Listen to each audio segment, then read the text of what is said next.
ಕಿ doctor Baba Saheb Ambedkar ಅವರಿಗೆ, ನಿಜ ಶರಣ ಅಂಬಿಗರ ಚೌಡಣ್ಣವರಿಗೆ, ವಿಶ್ವಗುರು ಬಸವಣ್ಣನವರಿಗೆ,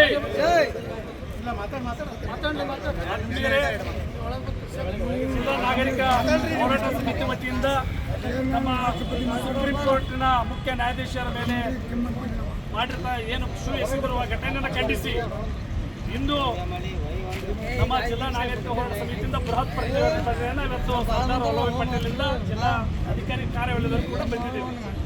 ಈ ದೇಶದ ಒಂದು ದುರಂತ ಅಂದರೆ ಯಾವ ಶರಣರು ಮಹಾತ್ಮರು ಯಾರೇ ಆಗಲಿ ಇವರು ಒಂದು ಜಾತಿಗೆ ಸೀಮಿತ ಅಲ್ಲ. ಶರಣರು ಸಂತರು ಇಡೀ ಮಾನವ ಕುಲಕ್ಕೆ ಒಳಿತನ ಬಯಸ್ತಕ್ಕಂಥವ್ರು. ಆದ್ರೆ ದುರ್ದೈವ ಏನಂತಂದ್ರೆ ಇವತ್ತು ಪದೇ ಪದೇ ಈ ದೇಶದಲ್ಲಿ ಈ ನಾಡಿನಲ್ಲಿ ಕೆಲವು ಕಿಡಿಗೇಡಿಗಳು ಮಾಡ್ತಕ್ಕಂಥದ್ದು ಖಂಡನರಾದ. ಇವತ್ತು ಏನಪ್ಪಾ ಅಂತಂದ್ರೆ ಒಂದು ವಿಚಾರ, ಇವತ್ತು ಸುಪ್ರೀಂ ಕೋರ್ಟಿನ ಮುಖ್ಯ ನ್ಯಾಯಾಧೀಶ ಒಂದು ಸಂವಿಧಾನಿಕ ಹುದ್ದೆಯಲ್ಲಿರ್ತಕ್ಕಂಥ ವ್ಯಕ್ತಿ, ಅವರದೊಂದು ತೂಕ ಇರುತ್ತದೆ.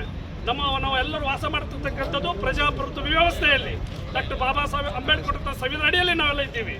ಆದರೆ ಇವತ್ತು ಪ್ರಜಾತಂತ್ರ ವ್ಯವಸ್ಥೆಯನ್ನು ಬುಡಮೇಲು ಮಾಡುವಂತ, ಇಡೀ ನಾಗರಿಕ ಸಮಾಜ ತಲೆ ತೆಗೆಸುವಂತ ಘಟನೆ ಇವತ್ತು ಸುಪ್ರೀಂ ಕೋರ್ಟ್ ನ್ಯಾಯಾಧೀಶರ ಮೇಲೆ ಅಲ್ಲೇ ಒಂದು ಏನು ಶೂ ಎಸೆದಿರ್ತಕ್ಕಂಥ ಘಟನೆ, ಇದು ಯಾರು ಒಪ್ತಕ್ಕಂಥದ್ದಲ್ಲ, ಇದು ಖಂಡನರ. ಇವತ್ತು ಕಿಶೋರ್ ಅಂತಕ್ಕಂಥ ವ್ಯಕ್ತಿ, ಆತ ಹೆಸರು ಕಿಶೋರ್ ಅಲ್ಲ, ಅವನು ವರ್ತನೆ ಕೂಡ ಕಿಶೋರ್ ರೀತಿಯಲ್ಲಿ ವರ್ತನೆ ಮಾಡಿದ್ದಾರೆ.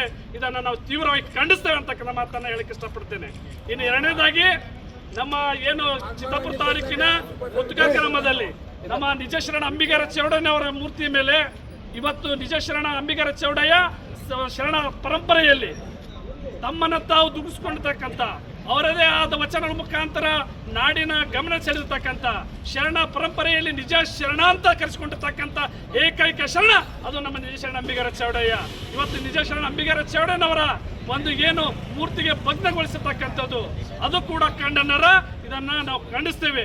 ಇವತ್ತು ಬಾಬಾ ಸಾಹೇಬ್ ಅಂಬೇಡ್ಕರ್ ಅಭಿಮಾನಿಗಳು ಮತ್ತೆ ನಿಜ ಶರಣ ಅಂಬಿಗರ ಅಭಿಮಾನಿಗಳು ನಾವೆಲ್ಲರೂ ಕೂಡ ಇದನ್ನು ಖಂಡಿಸಿ ಇವತ್ತು ಇದು ಬೃಹತ್ ಹೋರಾಟವನ್ನ ನಾವು ಮಾಡ್ತಾ ಇದ್ದೀವಿ. ಧನ್ಯವಾದ.